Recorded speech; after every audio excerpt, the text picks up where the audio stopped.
തൃശൂര് മാളയിലെ 6 വയസ്സുള്ള ഒരു കുഞ്ഞ് അതിദാരുണമായി കൊല ചെയ്യപ്പെട്ടു. ഈ വാർത്ത കണ്ടുകൊണ്ടാണ് ഈ വീഡിയോ ചെയ്യുന്നത്. ഈ കുറ്റകൃത്യം ചെയ്തു എന്നാരംഭിക്കപ്പെട്ട ജോജോ ഒരു ക്രിമിനൽ പശ്ചാത്തലമുള്ള വ്യക്തിയാണ്. ഈ ക്രിമിനൽ പശ്ചാത്തലമുള്ള ഒരു വ്യക്തി എങ്ങനെ ഇത്രയും കുട്ടികളുടെ മധ്യത്തിൽ വന്നു എന്നുള്ളത് നമ്മൾ എല്ലാവരും ചിന്തിക്കേണ്ട ഒരു കാര്യമാണ്. അപ്പോൾ ഇവനൊരു സോഷ്യോപാത്ത് ആണ്. സോഷ്യോപാത്ത് എന്ന് പറയുമ്പോൾ ആന്റി സോഷ്യൽ പേഴ്സണാലിറ്റി ഡിസോർഡറിന്റെ കീഴിൽ വരുന്ന ഒരു ഡിസീസ് ആണിത്, സോഷ്യോപാത്ത്. അപ്പോൾ ഈ സോഷ്യോപാത്തിന്റെ മൈൻഡ് സെറ്റ് എന്ന് പറയുന്നത് ഞങ്ങൾക്ക് ആരെയും കൊല്ലാനും ആരെയും ആക്രമിക്കാനും ഉള്ള അധികാരമുണ്ട്. ഏതോ അദൃശ്യ ശക്തികൾ ഞങ്ങൾക്ക് ചില അവകാശങ്ങൾ തന്നിരിക്കുകയാണ്. It's my right to destroy you, to manipulate you. I can do anything to you, I don't care. അപ്പൊ ഇങ്ങനെയുള്ള ഒരു മൈൻഡ് സെറ്റ് ഉള്ള വ്യക്തികളാണ് ഈ സോഷ്യോപാത്ത് എന്ന് പറയുന്നത്. അതുകൊണ്ടിട്ടാണ് ഇവരുടെ വിക്ടിമായിട്ട്, ഇവരുടെ ഇരകളായി തീരുന്ന വ്യക്തികൾ എത്ര കരഞ്ഞപേക്ഷിച്ചാലും ആ കരച്ചിലൊന്നും ഇവരുടെ കാതിൽ വീഴില്ല. കാരണം ഇവരുടെ ബ്രെയിൻ ഫങ്ഷൻ ചെയ്യുന്നത് മറ്റൊരു രൂപത്തിലാണ്, മറ്റൊരു ഭാവത്തിലാണ്. അതുകൊണ്ട് തന്നെയാണ് ഇവരെ സോഷ്യോപാത്ത് എന്ന് വിളിക്കുന്നത്. കാരണം ഇവർക്ക് റിമോഴ്സോ ദുഃഖമോ ഒന്നുമില്ല. ഇപ്പോൾ ഈ ജോജോയെ പോലീസ് ചോദ്യം ചെയ്തപ്പോൾ, തെളിവെടുപ്പിനായി കൊണ്ടുവന്നപ്പോൾ ഇവൻ എത്ര ലാഘവത്തോടെയാണ്, എത്ര നിസ്സാരമായിട്ടാണ് ഈ സംഭവം പറയുന്നത്. ഇവന്റെ മുഖത്ത് യാതൊരുവിധ കുറ്റബോധമോ അല്ലെങ്കിൽ ഗിൽറ്റ് ഒന്നും തന്നെ നമ്മൾ കാണുന്നില്ല. വളരെ ലാഘവത്തോടെ നിസ്സാരവൽക്കരിച്ചുകൊണ്ട് ഇവൻ പറയുകയാണ്, അവന് ഞാൻ വീണ്ടും തള്ളിയിട്ടു. അപ്പോ മരിച്ചപ്പോ ഇവൻ നോക്കി നിന്നു. അപ്പോ ഇത്തരം മൈൻഡ് സെറ്റ് ഉള്ള ഒരു വ്യക്തികളെയാണ്, അതായത് ഗിൽറ്റ് ഇല്ല, റിമോഴ്സ് ഇല്ല, എംപതി എന്ന സംഭവം അടുത്തോടി പോയിട്ടില്ല, ഇവരെയാണ് സോഷ്യോപാത്ത് എന്ന് നമ്മൾ വിളിക്കുന്നത്. These sociopaths are the people without a conscience. മനസാക്ഷിയില്ലാത്തവരാണ്. അപ്പോ അതുകൊണ്ട് തന്നെയാണ് ഈ സോഷ്യോപാത്തുകളെ ട്രീറ്റ് ചെയ്യാൻ അത്ര എളുപ്പമല്ല. Because they believe there is nothing wrong with them, they are okay, they are fine. ആ ഒരു മൈൻഡ് സെറ്റ് ആണ് ഇവർക്കുള്ളത്. അതുകൊണ്ടാണ് ഇവരെ ട്രീറ്റ് ചെയ്യാൻ ബുദ്ധിമുട്ടുള്ളത്. സൈക്കോപാത്ത് എന്ന് പറയുമ്പോൾ സീരിയൽ കില്ലേഴ്സ് അല്ലെങ്കിൽ മാസ് മർഡറേഴ്സ്, അവരെയൊക്കെയാണ് നമ്മൾ സൈക്കോപാത്ത് എന്ന് വിളിക്കുന്നത്. ഇത് തമ്മിൽ ചെറിയ വ്യത്യാസമുണ്ട്. ഇത്തരം വ്യക്തികള് വളരെയധികം വാക്ചാരിത്യമുള്ളവരായിരിക്കും. ഈ സോഷ്യോപാത്തും സൈക്കോപാത്ത് ആയിട്ടുള്ള വ്യക്തികള് വളരെയധികം ചാമിങ് ആയിരിക്കും. ആരെയും വീഴ്ത്താനുള്ള വൈദഗ്ധ്യവും പല കാര്യങ്ങളിലുള്ള കഴിവും, ഇവര് പെട്ടെന്ന് ആളുകളെ മയക്കി വീഴ്ത്താൻ കഴിവുള്ള വ്യക്തികളാണ്. പിന്നെ അതുപോലെ തന്നെ ഡ്രഗും ആൽക്കഹോൾ ഇതെല്ലാം പലപ്പോഴും ഈ കാര്യങ്ങളിൽ ഇൻവോൾവ്ഡ് ആയിരിക്കും, ഇവരുടെ ജീവിതത്തിൽ ഉണ്ടായിരിക്കും. സ്ഥിരമായിട്ടൊരു ജോലിയോ കൂലിയോ ഒന്നും ഉണ്ടാവില്ല. ഒരു കാര്യങ്ങളും ഇവർക്ക് മെയിൻറ്റെയിൻ ചെയ്യാൻ പറ്റില്ല. ലോങ് ടൈം കമ്മിറ്റ്മെന്റ് ഒന്നും ഇവർക്ക് സാധിക്കില്ല. അപ്പൊ അങ്ങനെയുള്ള ഒരു പേഴ്സണാലിറ്റിയാണ് നമ്മൾ പൊതുവായിട്ട് സോഷ്യോപാത്ത് എന്ന് വിളിക്കുന്നത്. ഈയിടെ ടൈംസ് ഓഫ് ഇന്ത്യയിൽ വന്ന ഒരു വാർത്ത പ്രകാരം കേരളത്തിലെ പോക്സോ കേസുകൾ കഴിഞ്ഞ 10 വർഷത്തിനുള്ളിൽ 4 ഇരട്ടിയായിട്ട് വർദ്ധിച്ചു എന്ന് കണക്കുകൾ കാണിക്കുന്നു.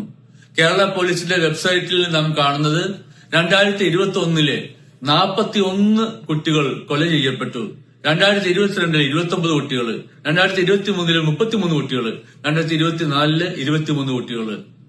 അപ്പോൾ പോലീസും ജനങ്ങളും കുടുംബാംഗങ്ങളും ഒന്ന് ശ്രദ്ധിക്കുകയാണെങ്കിൽ ഇത്തരം കൊലപാതകങ്ങൾ കുറെയൊക്കെ നമുക്ക് തടയുവാൻ സാധിക്കും. അതുപോലെ തന്നെ കുട്ടികൾക്കെതിരായിട്ടുള്ള കുറ്റകൃത്യങ്ങളും വർദ്ധിച്ചു വരുന്നതായിട്ട് നമ്മൾ കാണുന്നു. 2022 5640 കേസുകളാണ് ചാർജ് ചെയ്യപ്പെട്ടിരിക്കുന്നത്. 2023 5903 കുറ്റകൃത്യങ്ങൾ കുട്ടികൾക്കെതിരായിട്ട് നടന്നു.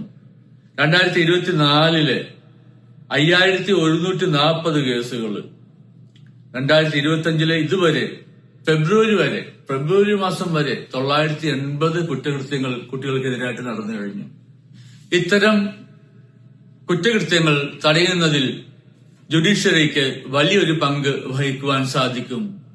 കുട്ടികൾക്കെതിരായിട്ടുള്ള ക്രൂരകൃത്യങ്ങൾക്ക് എത്രയും പെട്ടെന്ന് അതിവേഗ കോടതിയിലൂടെ ശിക്ഷ നൽകുകയാണെങ്കിൽ അത് ഇത്തരം കുറ്റകൃത്യങ്ങളെ തടയുവാൻ ഒരു പരിധിവരെ സഹായിക്കും.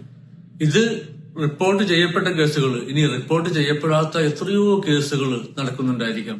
അപ്പോൾ സെക്ഷലി അബ്യൂസ്ഡ് ആയിട്ടുള്ള വ്യക്തികൾ ഇത്തരം സംഭവങ്ങൾ മനസ്സിൽ അടിച്ചമർത്താതെ റിപ്രസ് ചെയ്യാതെ അത് കൗൺസിലിംഗിലൂടെയും മറ്റും അതിന് പരിഹാരം കണ്ടില്ലെങ്കിൽ അത് വളർന്നു വരുമ്പോൾ വളരെയധികം അപകടം ചെയ്യും. കാരണം ഒരു കുട്ടിക്ക് ഇത്തരം അനുഭവങ്ങൾ ഉണ്ടാകുമ്പോൾ സെക്ഷൽ അബ്യൂസ് കേസുകൾ ഒരു കുഞ്ഞിനെതിരായിട്ട് നടക്കുമ്പോൾ അത് വലിയൊരു സ്കാർ, ഒരു ട്രോമയാണ്. ഈ ട്രോമ പെട്ടെന്ന് മാറിപ്പോകുന്നില്ല. ഇത് 1 വർഷം കഴിഞ്ഞാലും 2 വർഷം കഴിഞ്ഞാലും 5 വർഷം കഴിഞ്ഞാലും 10-20 കൊല്ലം കഴിഞ്ഞാലും അത് ഇന്നലെ നടന്ന പോലെ ഇവരുടെ മനസ്സിൽ ഇങ്ങനെ തെളിഞ്ഞു വരും. ഇത് ഇവരുടെ വൈവാഹിക ജീവിതത്തെയും മറ്റു അഡൽട്ട് റിലേഷൻഷിപ്പിനെല്ലാം ഇത് ബാധിക്കും. ഇവരുടെ ജീവിതത്തെ മുഴുവനായിട്ട് വളരെയധികം ഈ സംഭവം ഇവരെ ബാധിക്കും.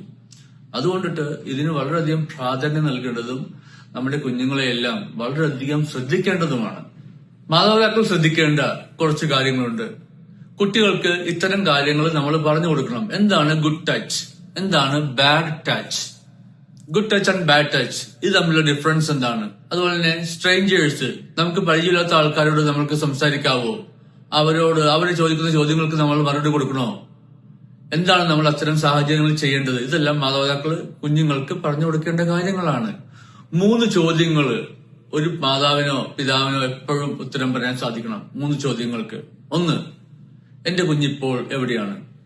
എന്റെ കുഞ്ഞ് ആരോടൊപ്പമാണ്? എന്റെ കുഞ്ഞിപ്പോൾ എന്ത് ചെയ്യുകയാണ്? Where is my child? What is she or he doing? Who is my child with at this time? അപ്പോൾ ഈ 3 ചോദ്യങ്ങൾക്കും 24 മണിക്കൂറും മാതാപിതാക്കൾക്ക് ഉത്തരമുണ്ടായിരിക്കണം. ഒരിക്കലേ ഒരു വീട്ടിൽ ചെന്നപ്പോൾ മാതാപിതാക്കളോട് ഞാൻ സംസാരിച്ചുകൊണ്ടിരിക്കുന്നു. 10-11 വയസ്സുള്ള ഒരു പെൺകുട്ടി, ഇവരുടെ മകള് ഇങ്ങനെ ടൈപ്പ് ചെയ്തുകൊണ്ടിരിക്കുകയാണ്. വളരെ സ്പീഡിൽ ടൈപ്പ് ചെയ്യുന്നുണ്ട്. അപ്പൊ കുറച്ച് കഴിഞ്ഞപ്പോൾ ഞാൻ കുഞ്ഞിനോട് ചോദിച്ചു, ആരാണ് മോളെ, ആരോടാണ് ആരോടാണ് സംസാരിക്കുന്നത്? അപ്പൊ ഈ കുഞ്ഞോട് എനിക്ക് അറിയത്തില്ല, ഞാൻ ഓൺലൈനിൽ കയറും, ആരെങ്കിലും കാണും, അപ്പോൾ ഞാൻ അവരോട് ഇങ്ങനെ ടൈപ്പ് ചെയ്തുകൊണ്ടിരിക്കും. അത് ഇംഗ്ലീഷ് പഠിക്കാൻ വേണ്ടിയിട്ടാണ്, ഇംഗ്ലീഷ് പ്രാക്ടീസ് ചെയ്യാൻ വേണ്ടിയിട്ടാണ്. അത് അങ്ങ് തലത്തിൽ ആരാണെന്ന് എനിക്ക് അറിയത്തില്ല. Red flag, big time red flag ആണത്. കാരണം അങ്ങ് തലത്തിൽ ഒരു പ്രൊഡക്ടർ ആയിരിക്കാം, ഒരു അബ്യൂസർ ആയിരിക്കാം. ഈ കുഞ്ഞിനെ മാനിപ്പുലേറ്റ് ചെയ്യാനുള്ള എല്ലാ സാധ്യതകളും ഉണ്ട്. അപ്പോൾ മാതാപിതാക്കള് ഇത്തരം കാര്യങ്ങൾ വളരെയധികം ശ്രദ്ധിക്കണം. ആരോടാണ് ഇവര് കോണ്ടാക്ട് ചെയ്യുന്നത്, സോഷ്യൽ മീഡിയ ഫ്രണ്ട്സ് ആരൊക്കെയാണ് എന്നൊക്കെ അന്വേഷിക്കേണ്ട ബാധ്യത മാതാപിതാക്കൾക്കുണ്ട്.